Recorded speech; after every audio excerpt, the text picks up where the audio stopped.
Bonjour à tous. Aujourd'hui, je vais essayer de faire une vidéo assez brève sur le sac que j'emporte le plus souvent lorsque je vais passer une journée et éventuellement une nuit en bivouac. J'ai pas besoin d'emporter un gros sac, j'aime pas être surchargé.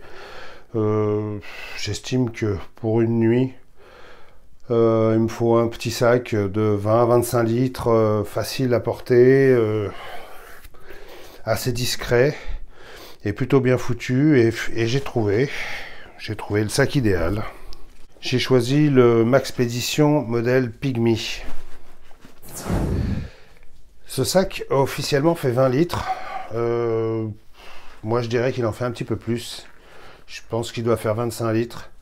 Parce que chez Maxpedition, j'ai remarqué une chose, pour avoir eu deux autres sacs de chez eux.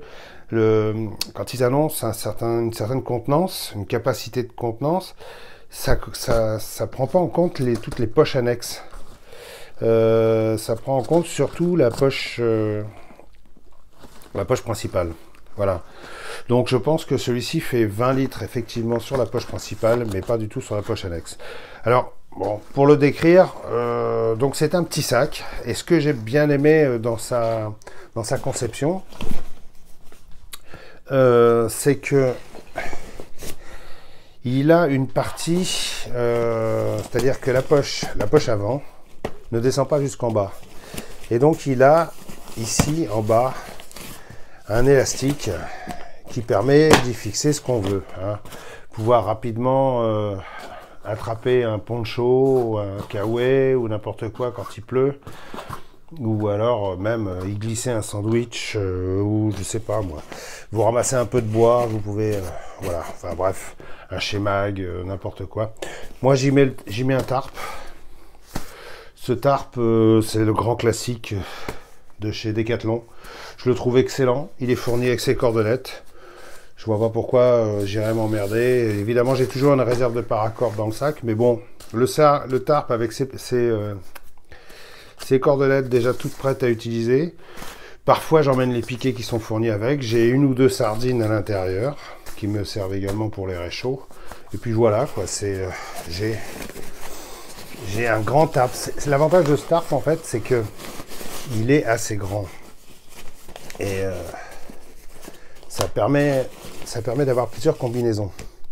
En ce qui concerne le sac, bon, alors, c'est du Maxpedition. C'est ce que j'aime chez eux. Moi, j'aime pas les sacs trop mous. Les sacs type Decathlon, Soloniac, etc., etc. Tout ce qu'on appelle les sacs de rando. Moi, j'aime pas trop ça parce que c'est trop mou. Ça n'a aucune tenue. Plus le sac est vide, plus il s'écrase comme une merde. Et moi, j'aime pas les sacs qui dégoulinent de tous les côtés. J'aime bien quand ça a une certaine tenue. J'aime bien quand un sac tient debout. Et quand il tient debout, même en étant à moitié vide. La configuration de ce sac, elle est très simple, hein. Deux bretelles très confortables, très bien dessinées, comme toujours chez Maxpedition. Une sangle de poitrine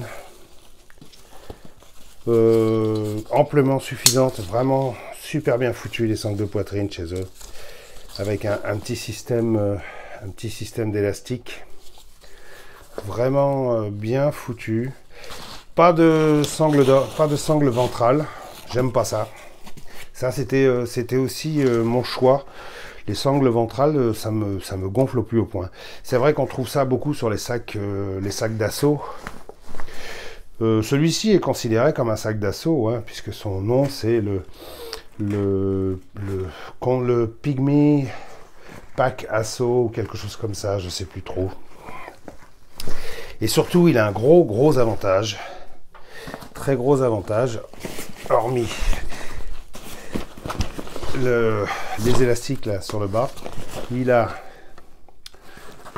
le fond renforcé avec une matière plastique. c'est rare sur les sacs, il faut le reconnaître. L'avantage, c'est que vous pouvez le poser dans l'herbe mouillée. Vous risquez pas de tremper tout ce qu'il y a à l'intérieur. Et puis, le deuxième gros avantage, c'est ça. Voilà. Je vais vous montrer tout de suite. Il y a une multitude de revues qui ont été faites sur ce sac. Je vous invite à regarder les revues qu'avait fait une chaîne qui s'appelle Green Spider, qui sont très anciennes, hein, qui doivent avoir quasiment 10 ans. Mais qui sont... Lui, il avait fait tout un tas de revues sur les sacs Maxpédition. Moi, j'ai découvert assez récemment ce sac, là. Ça fait longtemps que je l'avais repéré, mais bon.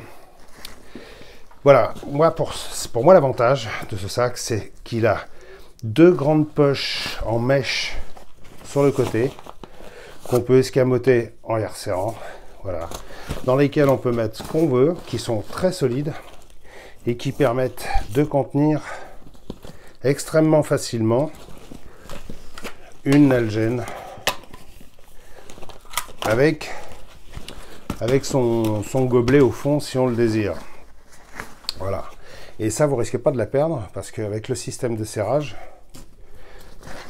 votre Nalgene, elle est bien tenue. Vous en avez une autre de l'autre côté. Alors moi, en l'occurrence, je l'utilise pour trimballer un petit peu de matos comme ma scie, ma Bahco Laplander. Qu'est-ce que j'ai d'autre? J'ai une petite lampe de poche.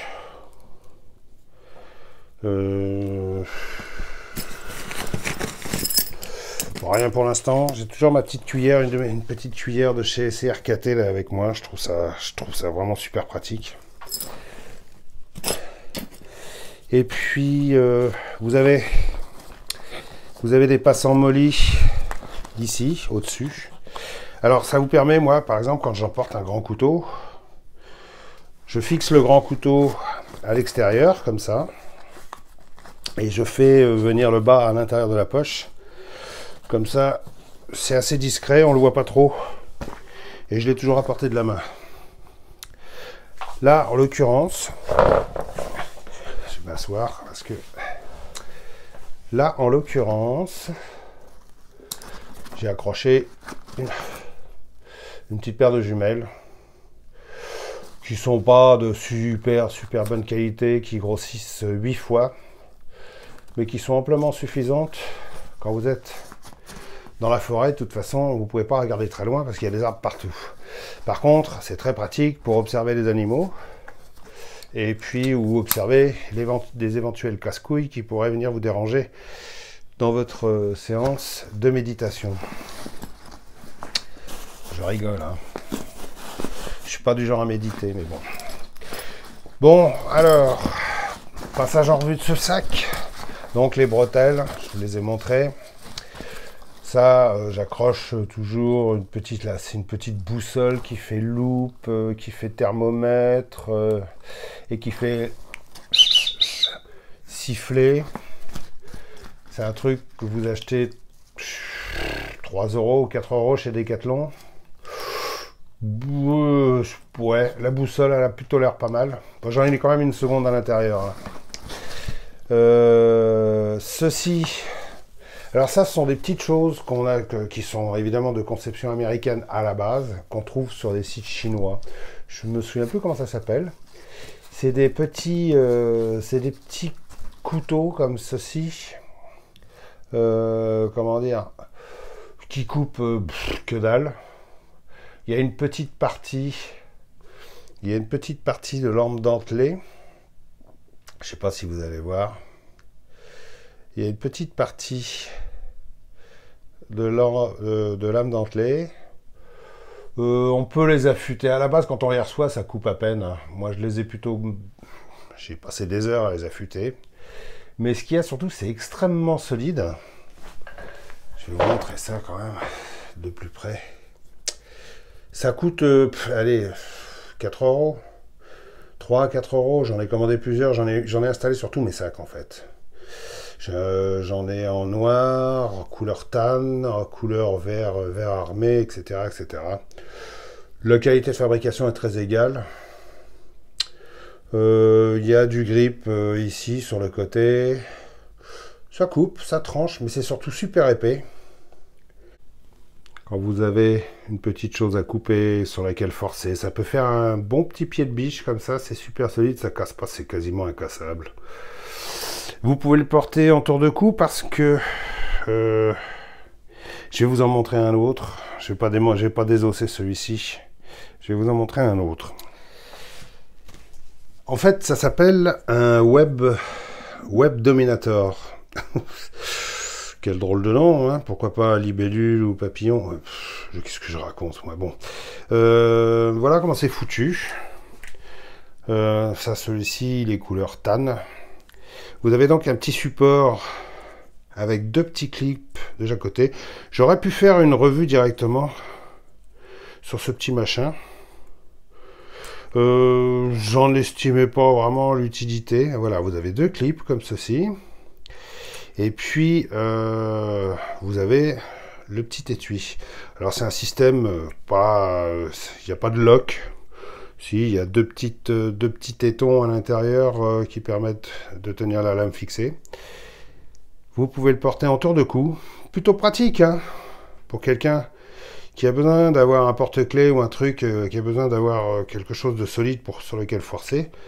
Et puis, bon, vous avez une vraie lame. Bon, alors je vous dis pas que pour la défense, vous allez faire grand mal avec ça. Si, vous pouvez au moins, avec les dents, avec le côté dentelé, vous pouvez au moins déchirer la gueule de quelqu'un. Si c'est le but recherché, mais bon. Enfin, bref, moi j'en ai foutu sur tous mes sacs. Donc voilà, ça s'installe comme ça. Vous glissez ces parties-là dans le passant molly. Vous réunissez les deux éléments. Hop, vous mettez l'étui à l'intérieur et puis vous clipsez. Tac. Et ça, donc, vous avez le petit clip derrière qui vient tout coincer. Et puis voilà, c'est fixé. C'est fixé, c'est assez simple. Tiens, je peux vous faire la démo. Voilà. Donc, vous glissez ça comme ça. Dessous. Vous glissez ça comme ça. Oui, comme ça. Hop. Ensuite, vous mettez ça là. Vous refermez le tout. Clac, clac. En l'ajustant bien, évidemment, pour faire comme moi.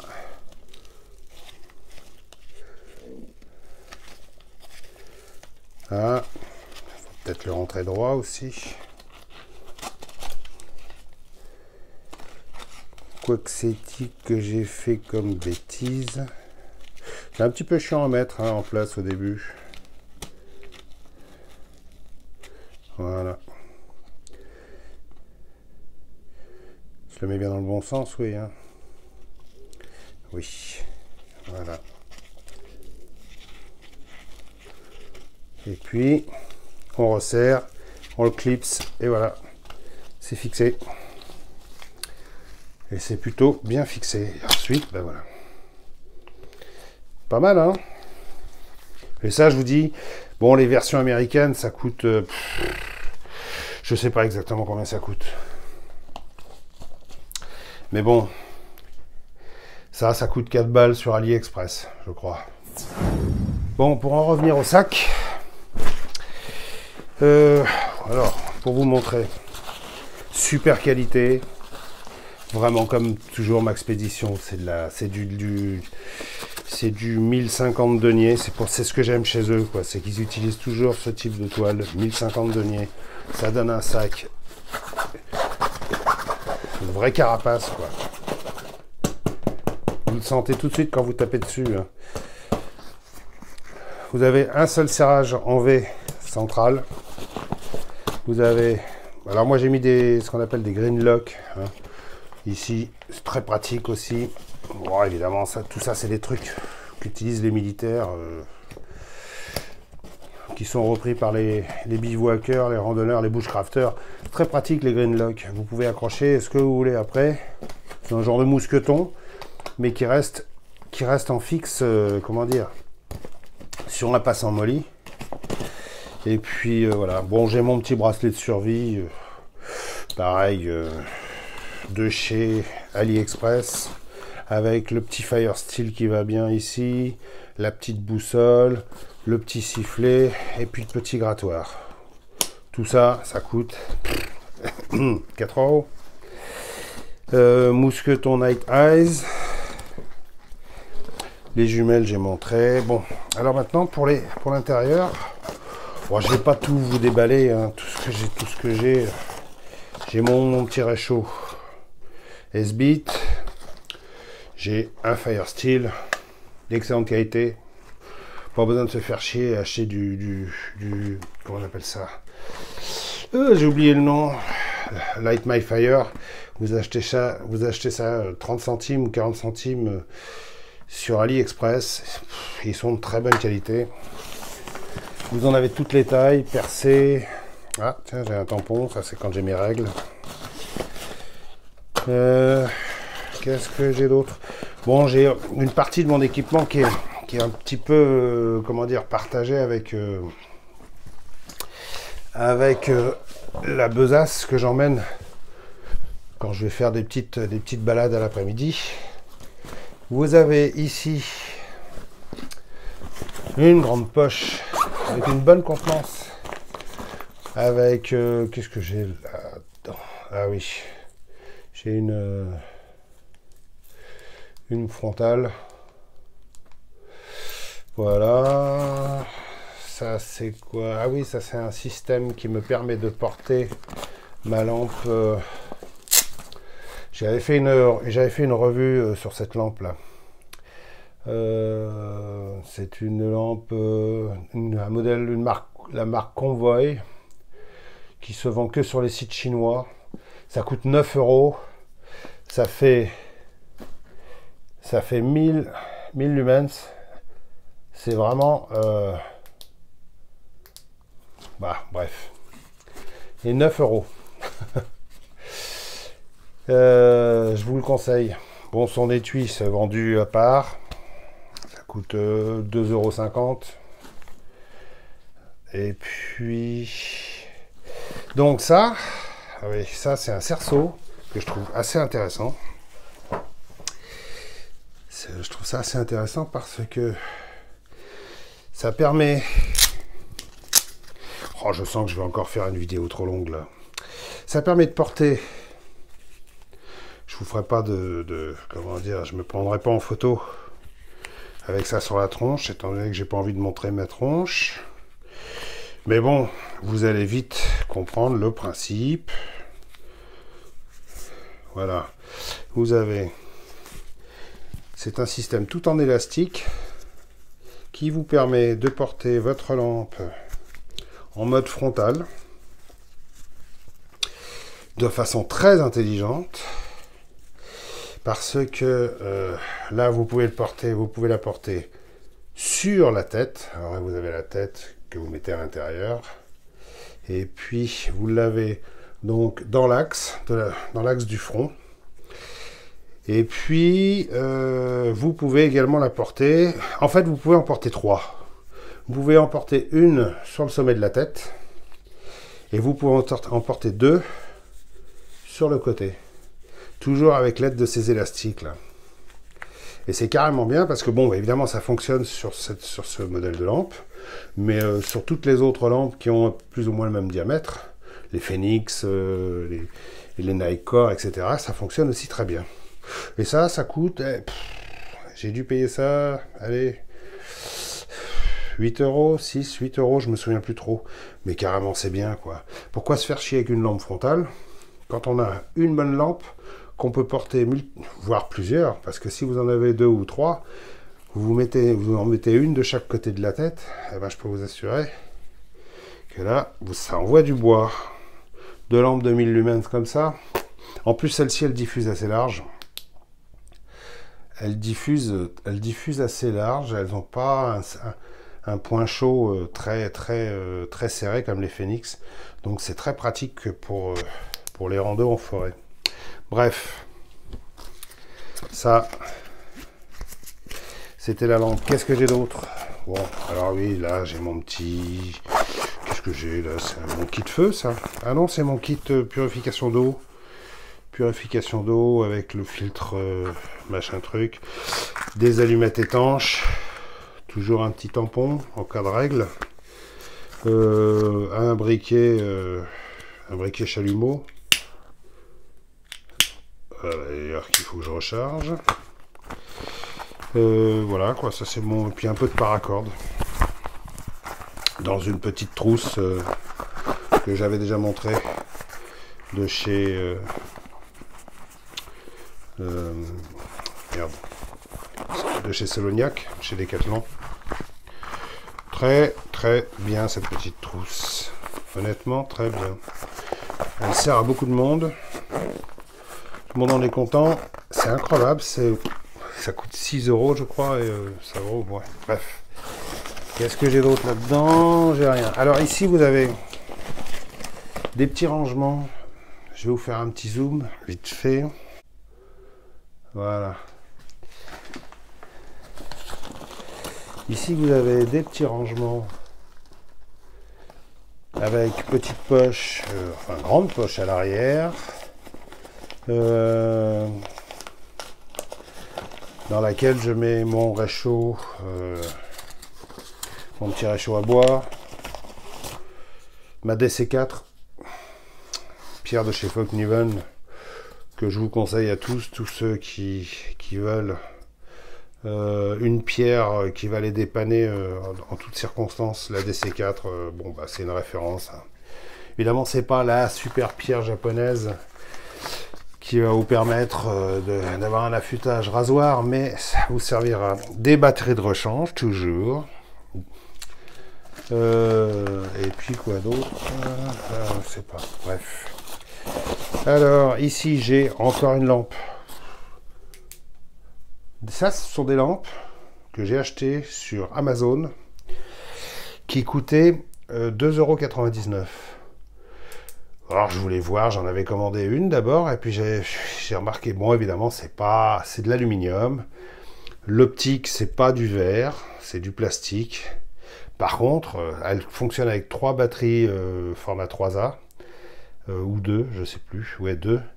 Et je peux vous assurer que ça envoie, mais grave quoi, elles font, j'ai calculé, j'ai comparé avec d'autres lampes, elles doivent faire au moins dans les 125 lumens à peu près. Par contre, une seule puissance, voilà. Du coup, bah, j'en ai acheté plusieurs. J'en ai acheté plusieurs pour mon père aussi. Il en mettait un petit peu partout. C'est bien d'avoir ça avec soi. C'est pas celle que je vais utiliser le plus. Mais d'un autre côté, c'est bien en dépannage. Elles sont, je sais pas par contre si c'est étanche. Un Sharpie, toujours. L'éternel Sharpie. Alors bon, écoutez... On pourrait croire que c'est un peu la mode de prendre un Sharpie, mais il faut reconnaître une chose, c'est que les Sharpies, vous pouvez le laisser 2 ans comme ça traîner, au bout de 2 ans, il va écrire encore, et ça, il sèche pas. Faites essayez de faire ça avec d'autres marqueurs de marque française, type Bic ou je sais plus quoi d'autre, ou Pilote. Je crois pas que ce soit français, Pilote, c'est pas grave. Qu'est-ce que j'ai? Ah oui, j'ai la paille pour le filtre Sawyer. Un bloc d'écriture de chez Write in the Rain. Bon, c'est la marque de référence, hein. Il y en a d'autres. Hein. Il y en a d'autres.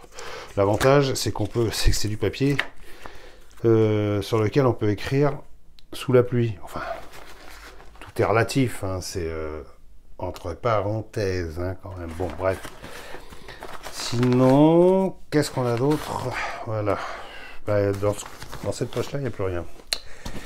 Voilà, voilà.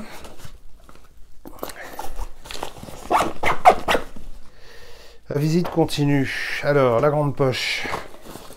Alors, l'avantage de ce sac, comme la majorité des sacs de la catégorie Asso de chez Maxpédition, c'est qu'il s'ouvre intégralement en deux. Vous voyez, comme une valise. Et ça, c'est super pratique parce que ça vous permet de faire votre rechargement de façon bien répartie et équitable, proprement, comme on fait une valise. Bon, alors là, celui-ci, je le laisse toujours dedans. Vous le connaissez, bien évidemment. Je crois que c'est mon favori pour aller en nature, ça. Le SI Young Glass. En plus, il a un gros avantage, c'est qu'il est grand et plat. Et qu'il a un étui qui permet de le cacher. De le protéger, enfin bon, quoi qu'il n'a pas besoin vraiment d'être protégé, c'est plutôt les autres qui ont besoin d'être protégés. Je déconne. Et surtout, bon, voilà, ça fait un truc, vous foutez ça dans un sac, ça va pas venir tout découper ou tout accrocher. Donc, là, en l'occurrence, j'ai le SI. Alors, c'est vraiment l'essentiel, hein. Pour moi, c'est presque un sac d'évacuation, ça, en fait. J'ai toujours le SI dedans. J'ai un chez Mag. J'ai un poncho qui peut faire office de tarp, avec des œillets, et puis etc., etc. Bonne qualité, acheté chez... je sais plus où. C'est la marque MFH. C'est une marque pas chère, mais de bonne facture. C'est un peu comme... bon, bref, j'ai des trous de mémoire. Mon kit, ça c'est mon kit feu, ça. Kit feu. Voilà, avec du bois gras, grattoir, fire steel. Pareil, fire steel chinois. Celui-ci, je vous le conseille. Ça coûte 4 €, mais alors, il fait des étincelles, c'est une tuerie, quoi. Vraiment, ça marche super bien. Ergonomiquement, le bout en bois, c'est parfait. Enfin bref, rien à dire sur ce truc. C'est... voilà. Moi, je trouve que les Chinois, ils font d'excellents fire steel. Un peu de coton gras. On va jamais déjà montrer ça. Ceux qui me suivent, ils ont déjà vu tout ça. J'ai mon hamac. Un jour, si j'ai le courage, cet été, tiens, par exemple, je ferai une revue rapide sur ce hamac. 8 €. 8 €. Honnêtement, pourquoi aller se faire chier? C'est vrai qu'il y a des super marques comme DD Hammock, etc., qui font du matos, wow, que vous allez payer 150 balles. 8 € sur Gearbest, je crois, ou AliExpress, je sais plus. Il était en promo. Son prix de base, c'était 13 €. Et puis finalement, 13 €, moi je trouvais ça intéressant quand même. Donc quand je l'ai commandé, bah, finalement, je l'ai eu à 8 €.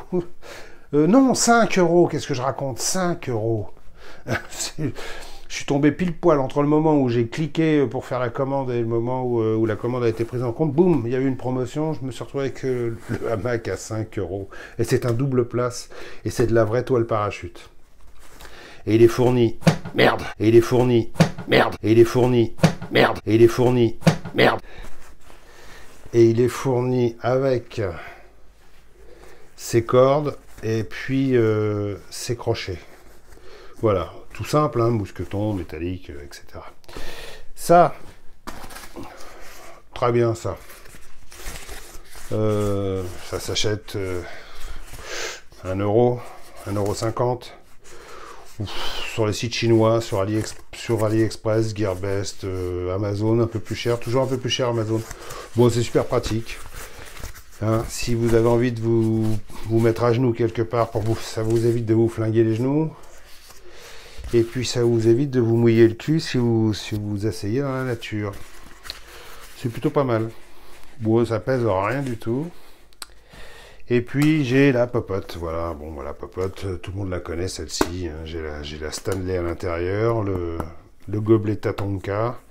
Si j'ai vraiment envie d'avoir un autre gobelet, je peux mettre le gobelet au fond de cette poche sur la gourde Nalgene. Et puis voilà. Bon, il manque dans ce sac, il manque ma trousse EDC qui est actuellement dans ma besace Helicon Tex. Et puis, en fait, j'ai tout un système. J'ai 2 sacs qui sont prêts. J'ai celui-ci qui est toujours prêt à sortir. Et puis j'ai la besace. La besace, je l'attrape à la volée comme ça quand je décide d'aller me faire une balade. Quand je décide d'aller me faire une balade à la campagne ou dans la forêt. Et ce sac-là, ben, c'est plutôt, comment dire, c'est plutôt destiné à mes randonnées en moto. Mes randonnées en moto. Ou alors ou à la journée, etc., etc. Enfin, j'aime bien, moi, c'est... Ah, je vous ai pas montré le fond du sac, je suis bête. Alors, au fond de ce sac, il y a... Donc là, vous n'avez pas de poche. Regardez un peu la raideur de cette toile. Ici, vous avez un système qui vous permet de placer une poche d'hydratation ou autre chose, si vous voulez coincer, par exemple, le couteau, par exemple, quand il m'emmerde, si je sais pas où le foutre, je peux le coincer derrière. Voilà. Ça, c'est quand même assez pratique, ça lui évite de se balader.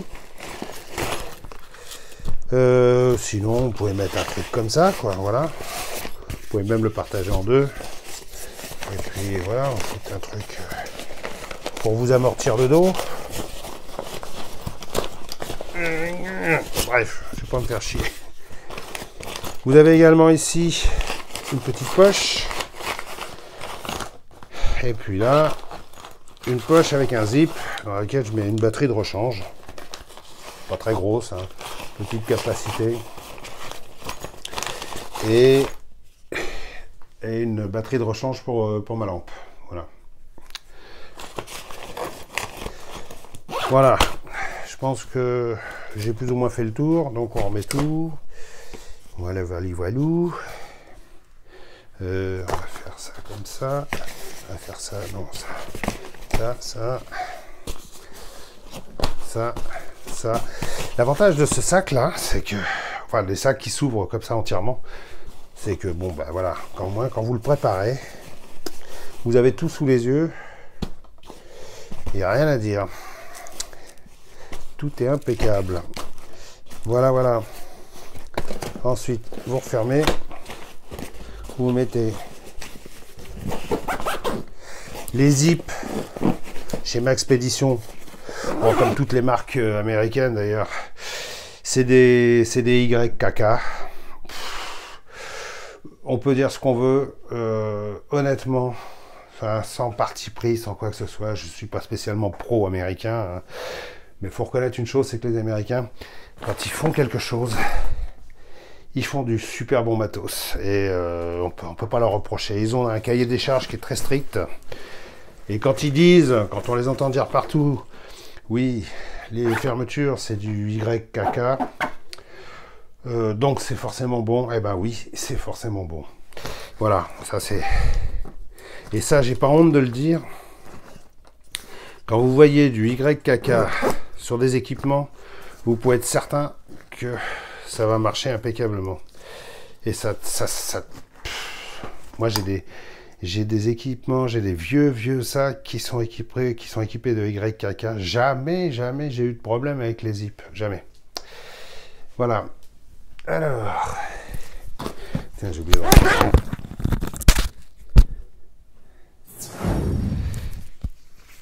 Donc. C'était une revue rapide de ce sac. Alors ça, cette couleur, c'est vert, je sais pas quoi. C'est un vert assez flashy, hein, quand même. Hein. Celui-ci plus récent que celui-là. J'ai le même en noir. Voilà. Le noir me sert plus pour les randos en moto ou comme EDC. Pareil, vous voyez, celui-ci, j'ai foutu un web dominateur sur la bretelle. C'est discret, ça passe inaperçu. J'ai un petit mousqueton Night Eyes ici. Je sais pas si on le voit. Il manque un peu de lumière, je trouve. Puis voilà quoi. Super matos, hein, vraiment super matos. Je vous le conseille, c'est cher. Voilà. Malheureusement, c'est tout ce qu'on peut reprocher à Maxpédition. C'est que c'est pas donné. Et encore, si vous regardez leur nouvelle gamme de sacs, ils essayent de bon. Ils se sont fait connaître dans les modèles tactiques. Le fameux sac Assaut, le Condor Assaut, je crois, il s'appelle. C'est un modèle qui est imité et repris par toutes les marques, les Chinois, tout le monde imite ce modèle. Vous savez, c'est ce modèle qui est très étroit, mais avec trois épaisseurs de poche comme ça sur le devant. Ça veut dire que quand ils sont chargés, c'est ce que j'utilisais moi quand j'allais en forêt là. Mais si vous regardez mes anciennes vidéos d'il y a un an, j'utilisais un sac à seau comme ça. Honnêtement, c'est fait peut-être pour donner l'assaut avec quand on a un gilet pare-balles, tout un tas de matos accrochés à la ceinture. Un sac à seau, ça a l'avantage de pouvoir, ça a une capacité d'emport assez bonne. C'est très étroit, mais par contre, il y a un volume arrière. Votre sac, une fois qu'il est chargé, il dépasse de ça à l'arrière. Quand quand il faut vous glisser dans les taillis et les buissons, c'est pas idéal. Moi, j'ai trouvé que celui-ci, c'est le bon compromis. C'est le bon compromis parce que il n'est pas très grand. Je vais vous donner les dimensions d'ailleurs. Donc, en clair, ce sac, il fait... ses dimensions sont de hauteur au pif, hein, comme ça. Hein, parce qu'évidemment, un sac plein, ça sera peut-être plus facile à mesurer sur le sac vide. Il fait, je dirais, 45 cm en hauteur, sur une largeur de même pas 30 cm. Ouais. Il fait 26 cm en largeur. La grande poche de face fait 32 cm de haut sur 22 cm de large. Vous voyez, c'est pas un grand sac. Hein. Si vous regardez les photos sur les sites internet, par contre, bon, le confort, c'est vraiment étudié, quoi. C'est ça qui est intéressant chez eux, c'est que ils ont vraiment étudié le truc. Les bretelles sont raides, rigides, bien rembourrées. Il y a du mesh à l'arrière. C'est bien foutu. Très confortable. Et une fois que vous l'avez sur le dos bien réglé, vous avez des rappels de charge ici. Et puis une fois que vous l'avez sur le dos bien réglé, bien serré, vous pouvez courir, sauter, faire de l'escalade. Vous pouvez faire tout ce que vous voulez, ça bouge pas. Il n'y a pas besoin de ventral. Mais alors, vraiment pas besoin. Au début, c'est ce que je me disais, est-ce que ça va me manquer une ventrale? Puis finalement, non. Puis je trouve que la ventrale, c'est plus chiant qu'autre chose, quoi. Quand vous avez plein de fringues, machin, ici et ça, et que vous avez un sac à dos, vous êtes obligé de l'enlever, alors vous voulez mettre la ventrale, putain. Après, vous êtes complètement saucissonné dans vos fringues à cause de la ventrale. Donc voilà.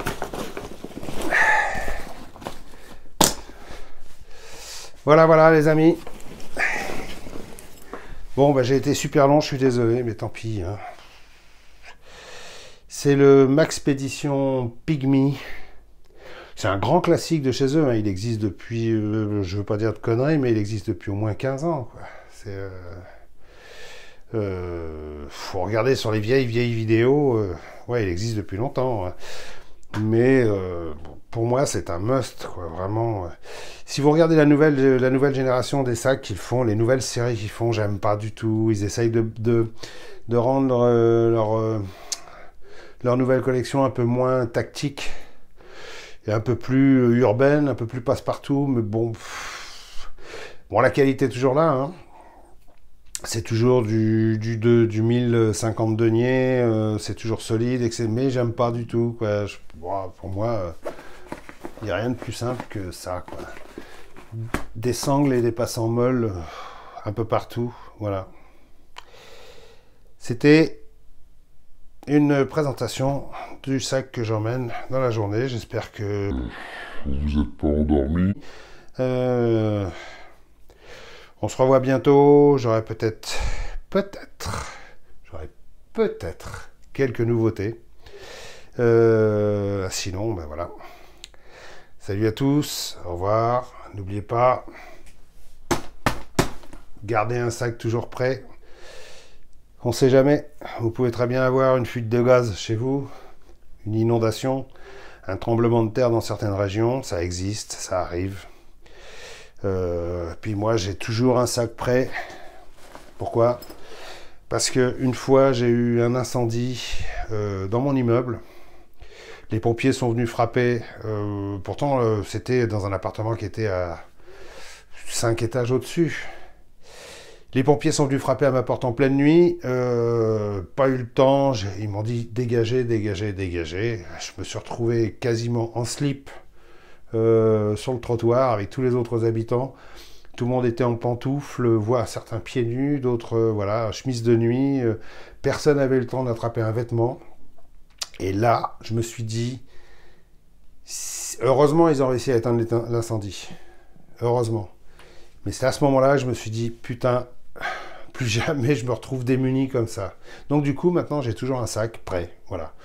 J'ai pas des choses extraordinaires dedans, mais si vraiment je perds mon appartement dans un incendie, si je me trouve à regarder toutes mes affaires disparaître, bah voilà, j'ai pas envie de me retrouver dans un gymnase avec des gens qui viennent m'offrir des fringues, etc., etc. Donc voilà, je veux pas dépendre des autres, c'est comme ça, c'est une question de mentalité, et je trouve que la majorité des gens ne sont pas prévoyants, parce que quand vous regardez il y a 2 ans, ou même l'hiver dernier, les inondations qui ont foutu des gens à la rue, ils ont tout perdu en une nuit, et puis ils se sont retrouvés sans rien, et après, ils se retrouvent tous rassemblés dans des gymnases, où c'est des bénévoles qui leur apportent des vêtements, de la nourriture, etc., etc. Ben moi, je veux pas.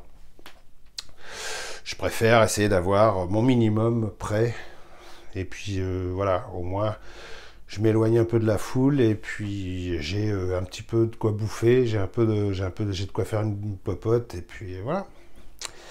Voilà, ça c'était mon conseil du jour. Donc sortez couvert, restez affûtés et ayez toujours un sac prêt. Bye bye.